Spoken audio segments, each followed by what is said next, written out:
That's Luke's brother. Get it down. Everybody good?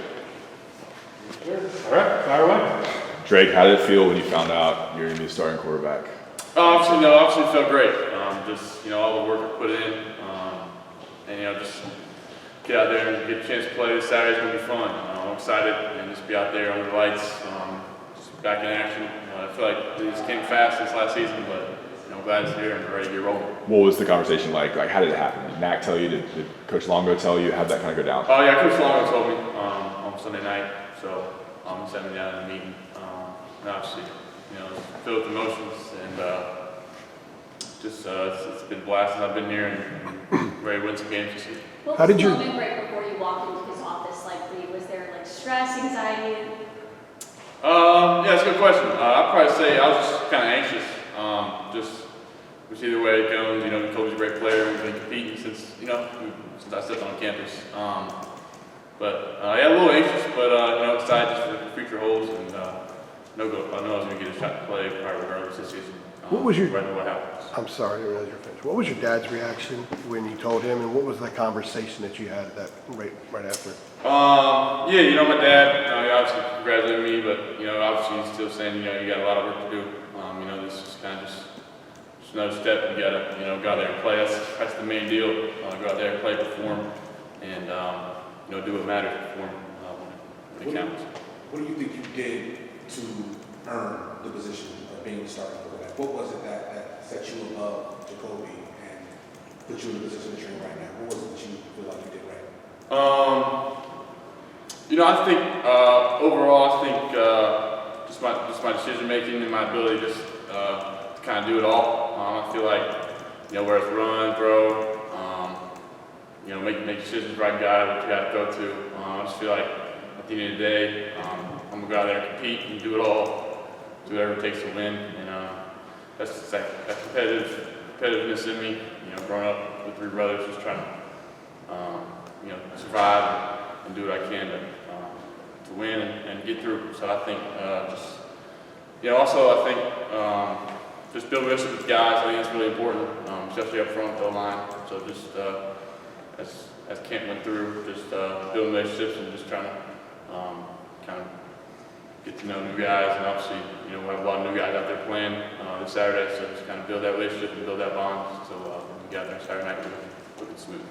We've heard a lot about your competitiveness so far. Phil Longo said that you played ping pong at a recruiting event and just refused to get off the table. And then Cedric said you were racing guys in I think it was endurance drills. Mm-hmm. So how would you describe your competitiveness? Oh yeah, I think it's just been there something. It's been there my whole life. Growing up, I think kind of the ritual you get, like a runner-up trophy or participation trophy, really doesn't mean anything. Just kind of in our household, second was first loser. So that's just kind of engraved in me. And I feel like I just try to do that in every part of my life and just kind of carry that with me. So. Was this morning the first time you saw your teammates since then? Because I know you guys didn't practice yesterday. We were over throughout the building yesterday. What? We had Mondays off, but we saw a lot. What kind of reaction did you get from teammates? Anything unusual or different, or was it just the norm, business as usual? Yeah, just kind of, they're all professional, and they're just, let's get to work and kind of go out there and show it, and obviously,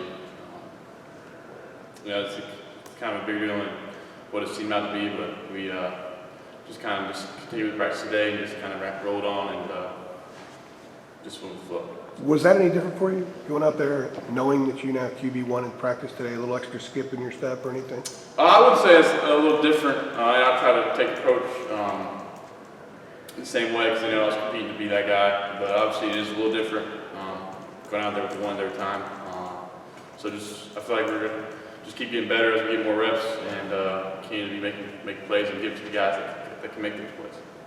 Drake, mentioning your dad, to have a father that not only played the position and played here, like what types of advice or pointers does he give you? Like, just throughout the year, throughout a season, like what types of things does he tell you that you listen to maybe more than others and hone in on that you think are like super helpful? Yes, sir. Yeah. I'll probably say, really growing up, I mean, my dad was, my head football coach until around middle school, and he was always my quarterback coach. Taught me how to throw, and he at least wanted one of us to, play football, and being the one. But yeah, just kind of even small things, drops, throwing mechanics, really anything. He's done it at this level, and I kind of listen to him, like whatever 2 cents he's got, I try to take that in, and sometimes I ignore a little bit of it if he, thinks this play should go this way, but he doesn't really know the offense. So. Does he have a lot of 2 cents? Like, is he somebody that's always telling you stuff, or does he stay away from it a little bit? I think he's been a little more distant. So I got to college, just kind of let me go and figure it out. Obviously, he's not in the meetings, and he doesn't really know to the extent of how each progression goes and stuff. But with the little things, drops and mechanics, he always would be there, giving his 2 cents, which is usually pretty accurate. On the topic of your family, obviously you want to pave your own path here at Carolina, but Luke posted something on Instagram yesterday. Have you talked to Luke? Has he talked to you at all about since you've been named quarterback? I FaceTimed Luke the other day. I think it was actually yesterday. Obviously he's in Spain now, so it's like a 6-hour difference, so it's kind of tough to communicate throughout the day. No, but he was excited for me. He just, we always talk about, it's one thing he's saying, you just got to go out and do it. So he's just, obviously, he work he's put in through his career. It's just kind of been inspirational for me, and just, he's done on a bigger level than me so far. So just kind of see what he's got to say and listen to his way of doing things. Just probably helped him out and beneficial for me to follow. Drake, how hard is it to impress people in your family? Because, I mean, this is an accomplishment, just being named the starter, but it almost seems like, go out and do something, like you haven't done anything yet. That's what it almost feels like, at the reaction from your family. No, they've been supportive, whether through sports or not. Obviously, sports has been a big part of our family.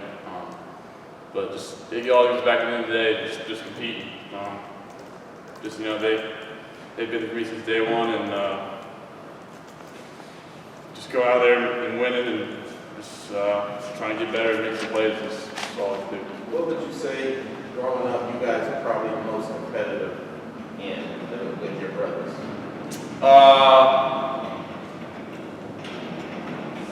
That's a good question. Growing up, I think 2v2 basketball having 4 boys is pretty competitive. Ping pong nowadays, just because as we're getting older, my parents want us to keep off each other physically so we don't get injured. And then, honest truth, actually our grades is pretty competitive. My mom and dad instilled us good grades in the classroom before being an athlete. So just competing to bring the best report card home too. So.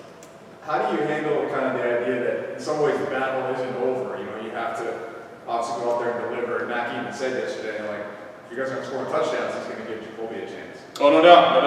It's all about production.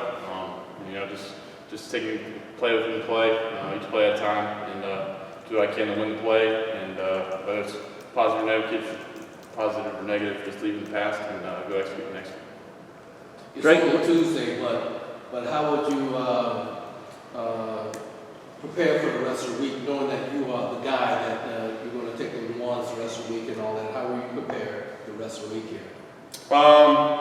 Just study up on FAMU and just Bible it up, and also like I said earlier, we got a lot of new faces. It's going to be the starting lineup, so just keep working at practice, staying after practice. Go the extra throws with the 2 guys in my class, JJ and Gabbo, are going to be out there. They're going to be good. So just kind of creating that relationship and just creating that player connection. Have you thought about what it's going to be like for you to walk out there first as quarterback at the University of North Carolina? Yeah, I haven't really thought about it. You're put it in perspective. I think I'm just really excited. Home state kid. It's what I was dreamed of, and just going out there in that Carolina blue and putting on for the state. Just trying to make some noise. So.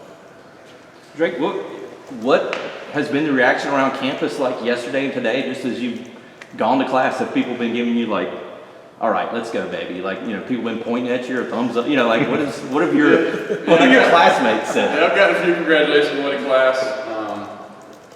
But some people in my class, they said, they've been asking me like when they're gonna name it. So I really just have interacted with a lot of my classmates just the second day since it happened. So but they've been supportive and excited to go out there and perform for them. So What got into you that night on the ping pong table at Mac's house? Like Phil was telling us that you're pouring sweat. It's a recruiting event, and you got to a point where you weren't.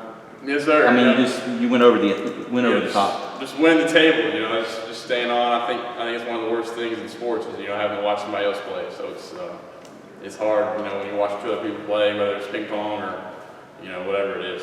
So just giving that paddle up is something about that feeling it's just hard to live with. Who was giving you the most competition? Throughout the fall camp, actually, and the players down, John Copenhagen, he's been giving me some trouble. But other than that, I think actually Connor Harrell's pretty good at ping pong too. So I think those two guys were kind of top of the totem pole. Coach Galloway thinks he can play, but he's not really on that level. So did you kind of enjoy the QB competition then, in a way, like since you're so competitive, or you're kind of like uniquely built for this? I'd say, I just try to, worry about myself throughout the process. I think, since you can't really gauge, other than how you do in practice, where if you're winning or beating them, it's ultimately out of my control who makes that decision. So it's kind of different aspects of competing, but obviously, winning over the team and performing best in practice was a big deal. So it's very serious. I know Coach Longo was the one to tell you, but have you had a chance to sit down with Matt Brown and kind of talk about being QB1 at the school? No, I have not. Coach Brown saw me in practice and after practice. But I haven't really sat down and meeting with him yet. So, What class was that they were asking you about when they're going to name a starter? it was a history class, history 101. With Professor Brown. So it's a nice lecture hall. It's pretty nice. One of the cooler classes I've been in actually. What's history 101? What's the actual class? It's like misinformation and conspiracy theories. It's pretty cool. Oh, really? It's pretty I thought it was relevant. Western Civ for some reason. Pretty relevant right now. Yes, sir. You guys good? I could go on for hours about conspiracies. Yeah, thank y'all. Great stuff, guys. Thank you.